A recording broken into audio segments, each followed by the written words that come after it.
டிவிஎஸ்ல quotation போட்டு RTR வண்டிய வாங்கி ஒரிஜினாலிட்டியா ஓட்டி வரோம் ரேச ஓட்டியதால் வாங்கணும் பல கேச.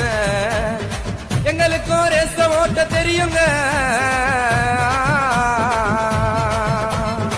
எங்களுக்கும் ரேச ஓட்ட தெரியுங்க. நாங்க ஓட்டினாக்கா சிட்டி ரூட் எரியுங்க, பார்க்கும்போது புரியுங்க. பிகர வச்சுன்னு போகும்போது அமைதியாக இருப்போண்டா, ரேஸ்ன்னு வந்துட்டாக்கா பேய போல பரப்பண்டா. ஹே பிகர வச்சுன்னு மச்சே பிகர வச்சுன்னு போகும்போது அமைதியாக இருப்போண்டா, ரேஸ்ன்னு வந்துட்டாக்கா பேய போல பரப்பண்டா. டிவிஎஸ்ல கொட்டேஷன் போட்டு ஆர்டிஆர் வண்டிய வாங்கி ஒரிஜினாலிட்டியா ஓட்டி வரோம் ரேச ஓட்டியதால் வாங்கணும் பல கேச. ரேச ஓட்டியதால் வாங்கணும் பல கேச.